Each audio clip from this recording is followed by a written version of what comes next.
Fellow illuminaries, welcome back to my channel, and this is Baldur's Gate. Now, you may be seeing there's different difficulties here. There's 5 difficulties here: explore, balance, tactician, honor mode. And I have to say, like, a lot of the guides and stuff kind of focus, like video guides and, you know, great guides by those creators, kind of focus on like honor mode to tactician. Because I mean, I guess this offers the most challenge in the game, but you know, a lot of people who start on tactician just to play the highest difficulty, they do that. But I'm kind of want to focus more on explorer and balance. So these 2 difficulties actually just gives you proficiency bonuses and more HP. So that doesn't really help you with like, oh, and you can't multi-class and stuff like that. So that doesn't really help you with like the most important parts of the game per se. Like, yeah, you're less likely to meet a grisly end, I guess, but you know, maybe you're the type of person who doesn't like to reload all the time. I mean, they call it save scumming. Maybe you don't like doing that. Maybe you just want to go through the game and enjoy it, and it breaks your immersion when you have to reload a game constantly. So I'll say, if you're that type of person and you don't really have a challenge, I would suggest maybe going for Explorer. Let's just do Explorer. Like, these other difficulties are fine, but I think they're more for the combat focused type of person. You know what I mean? Like, if you're not really into the combat, if you just want to sit down and enjoy the game in like a very easy capacity, and while you learn the systems, you know, without YouTube or anybody like that telling you how to play, Explorer probably the best way.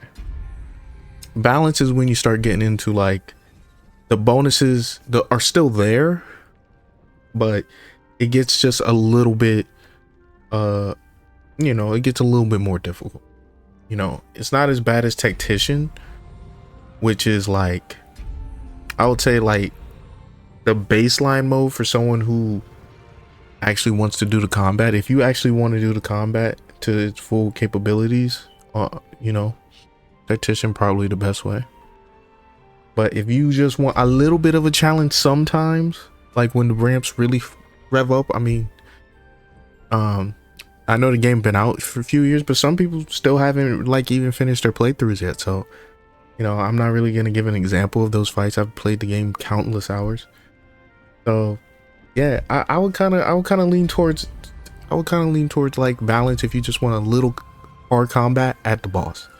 In particular, bosses in particular, the mini fights in between, nah, it ain't gonna do it. And Tactician's a little interesting. It has a lot of the bugs and the things that you can find like naturally in the game without all of the hubbubaloo of getting totally wrecked.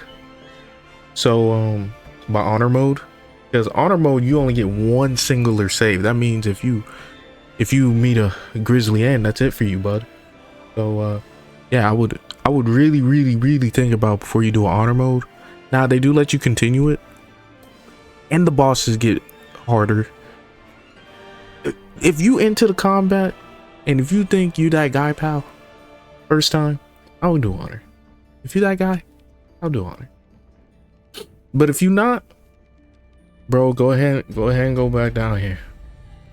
It's where you need to be. You need to be an explorer. Enjoy your game. Enjoy your game. You know, and it don't matter. You won't. It's all the multi-class and stuff, I think, starts at Tactician. I'm pretty sure. So maybe balance, but really, you can monoclass and beat the game. And you know, if you're not really a theory crafter, you know, for real, don't even worry about it. You know, and then you got custom. I mean, custom, I would really start doing this stuff honestly once you kind of understand the differences in each one of these difficulties. In particular, Tactician and honor, because those are the biggest gameplay jumps, because they actually fix stuff in honor mode that would work in Tactician, particularly with multi-classing and how their homebrew, I think that's the word, homebrew lineup works. So I wouldn't even mess with custom until you kind of know the differences between tactician and honor. But yeah, so like I play on honor mode, but let's don't listen, play on explorer, bro. If you're bad at like turn-based games, or you don't want to play a turn-based game, but you just hear this game has like a great story and great interaction with characters, yeah, bro, just to play on explorer. Yeah, it's still a good game, you know. Cutscene. Now they will ask you if you want to enable tutorials. Always have that on all the time. You know, always have the tutorial. Now, when you get here into character creation, I'll be honest. These origins, these are the characters you actually interact with.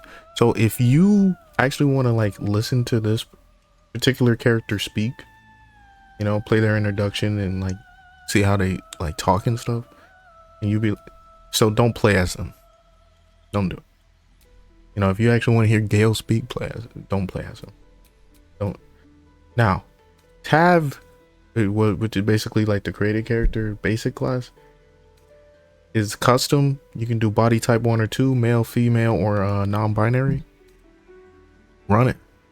You know, this is your generic character that you don't even have to like put that much thought into because it's yours, and you can create their faces, their mannerisms, not mannerisms, but their backstories, and have a great time with that. Now there is one special case for the origin characters, and that's the Dark Urge, where you can edit the appearances of the characters. But to be honest with you, man, I wouldn't play Dark Urge first. I wouldn't do that. Wouldn't be my way of doing things. Just for the particular reason that Dark Urge is a actual character in the story, and so your events actually affects the story immensely, even if you were just a Tav. So if you're into like being like the game just being topsy-turvy right off the gate, maybe Dark Urge is for you.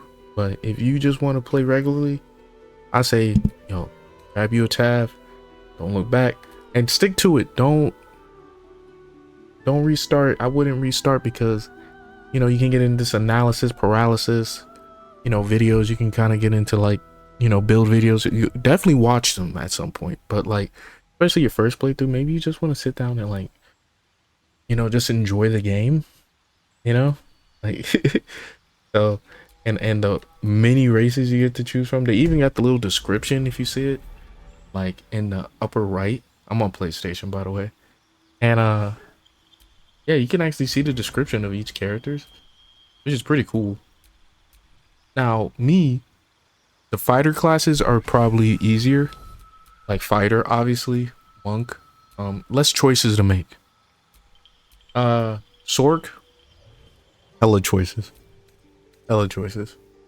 It's gonna be harder to like get started, like on a cleric, or a Sork, or a wizard. Warlock to an extent, paladin to an extent,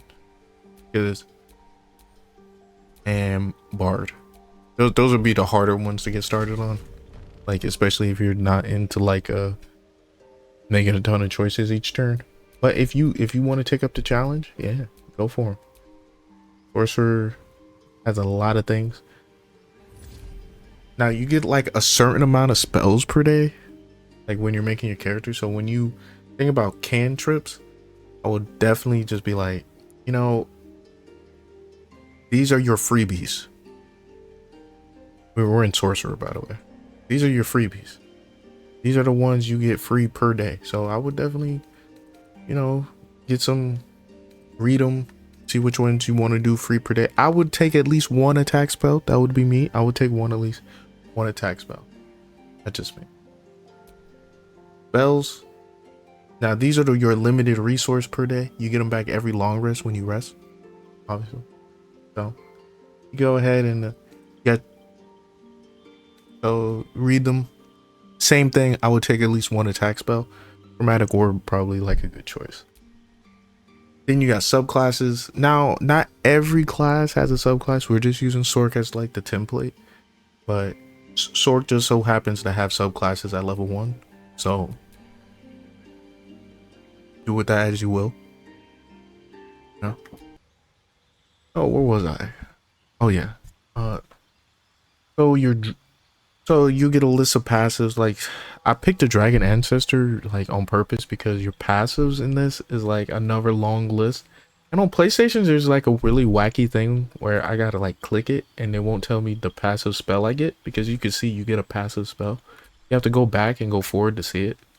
So you gotta go like, you know. As you see, Grease changed. You know. Like I said, not the type of video just to like tell you like everything, just like a little overview of it. And like, so let's say if you just want to be like a wild magic sork, is like a pretty cool sorcerer. I personally like the dragonic one because it's a dragon. Who doesn't want to be a dragon? And yeah. And then once you get your subclass down, not like I said, not everyone has a subclass. So you go back really quickly. Like at level 1, like Rogue doesn't have a subclass at level 1. So as you can see, you wouldn't. Now, in particularly, I can use Rogue as like a great template for skill proficiencies though, because they're one of the few classes that get them at like level 1. Basically, this is what you do like in the game. So if you, at a basic term of it, if you want to be insightful, read people in situations, I would just put points into that. There you go. There you go. Yeah, there's good ones, there are bad ones, sure. But if you, how you want to play your character, just go ahead and put those points into there. Now, you get expertise, which doubles these proficiency bonuses. If you want to get even better at your skills, go ahead and pick one of these. Pick the same ones you picked here. Now this also goes with your background, because your background gets a freebie. Like, so for Charlatan, you get like a freebie deception and sleight of hand in your proficiencies.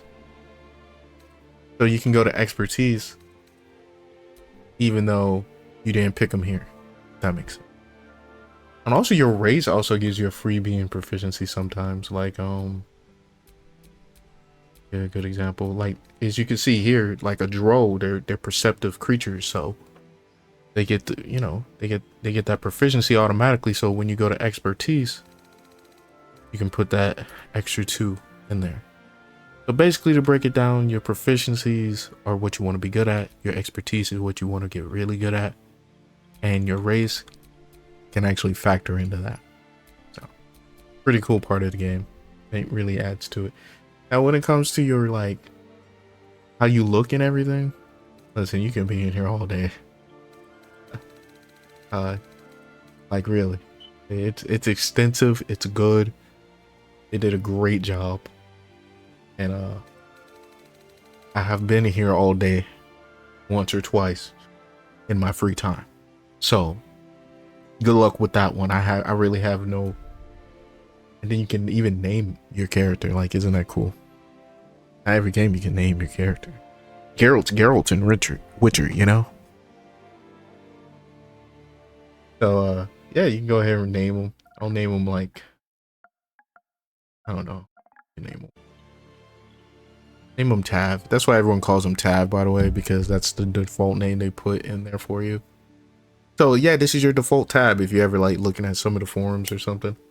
If you if this video isn't sufficient or you're having some troubles, you know, a lot of beautiful content on builds and stuff like that. I just want to get you started. So we get this is the Dream Guardian. I would make this person, especially if you're first time playing, the best looking person you ever seen in your life. I'll take the most amount of time to get a connection to this particular entity, because this is your guardian. This is the one that's gonna be there for you. Okay? So this is the one that's gonna help you out. Okay. So once you got all of that set up, your difficulty, your race, your subclass or class, your background, your skills, your skill expertise, your appearance, you're ready to play Baldur's Gate. And like I said, if you're like, I'll say play in your means. Difficulty sliders are there for a reason. You know, if your means is, I'm totally new to video games, this ain't the mode for you. Don't do this one. Why do that one? Go ahead and go get you some explore and enjoy your game. Because you paid for it, someone paid for it, or gave it to you as a gift to want to enjoy it. Now, if you have a guide, I play a lot of co-op. So if you have a guide to kind of help you out a little bit, and to make it more fun for them, I guess you could play it on TAC. Or, you know, especially if they're good at the game. And not everyone's like good at it. But I'm on a fresh account, by the way. That's why it's telling me about terms of service and all that. But yeah, I hope you enjoy Baldur's Gate. I know it's been out a few years, but patch 8 just came out. Maybe more people are getting into it. If you got any questions, you can drop them in the comment section. I love trying to inform people of just, you know, some of the basic stuff. I have a bunch of hours in this game, and I hope you enjoy it, man. It's one of the best games out there, like, honestly. So y'all be easy. I'll see y'all at the next video.